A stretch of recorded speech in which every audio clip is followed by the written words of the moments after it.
আওয়ামী লীগ সরকারের সময় শেষ দিকে এসে যে প্রবলেমটা হয়ে গেল সেটা হলো এই যে বিদ্যুতের যে সেক্টর, এই সেক্টরে প্রচুর সিস্টেম লস।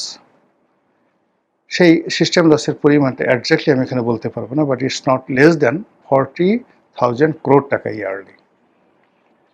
আর এখানে ভর্তুকির পরিমাণও অলমোস্ট এই 40,000, অর্থাৎ অলমোস্ট 80,000, 80,000 কোটি টাকা ভর্তুকি এবং সিস্টেম লস।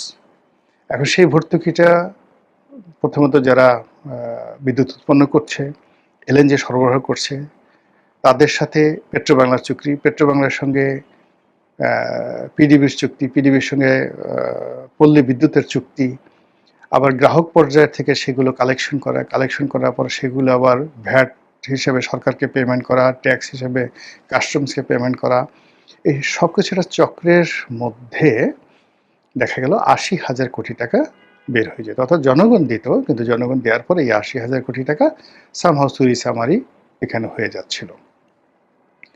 তো এই চুরি চামারির সাথে সাথে আবার যেটা ছিল, এই মানে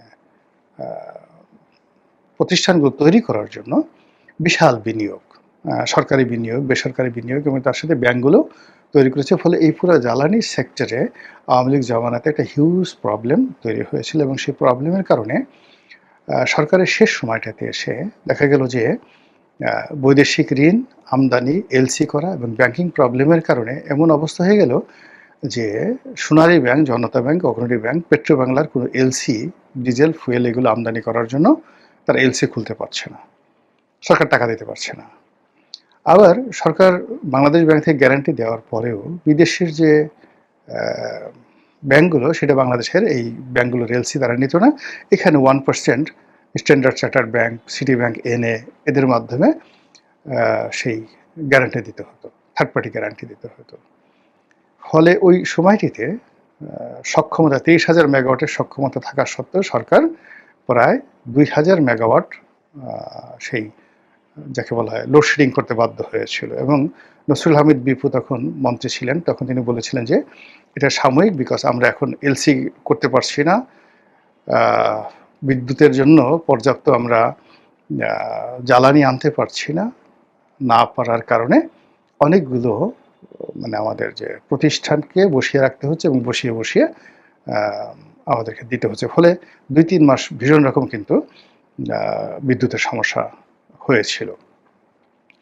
কিন্তু সামহাউ এই একই স্ট্রাকচারের মধ্যে থেকেও ডক্টর মোহাম্মদ ইউনূসের জামানাতে এই আওয়ামী লীগের যে স্ট্রাকচার যা আমি বললাম, এটা তারা 1 মেগাওয়াট বাড়ায়নি, কমায় নাই, কোনো কিছু বন্ধ করেনি, কিন্তু টোটাল সিস্টেমটা কিন্তু তারা 18 মাস চালিয়ে নিয়েছিল। ফলে এই 18 মাসে আমরা কোনো পেট্রোল পাম্পে সিএনজির সমস্যা ছিল না, এলএনজির সমস্যা ছিল না, এলপিজির সমস্যা ছিল না, এমনকি ন্যাচারাল গ্যাসের সমস্যা ছিল না, বিদ্যুতের লোডশেডিং ছিল না। এটা ডক্টর মোহাম্মদ ইউনূসের জমানাতে হোয়াট এভার মেবি তারা কিন্তু সেটা চালিয়ে গেছে, প্রশংসার দাবিদার। আবার একইভাবে হাসিনা, শেখ হাসিনার জমানাতে 17 বছর এই সমস্যাগুলো ছিল, বাট তারা এগুলো ম্যানেজ করে ফেলছে।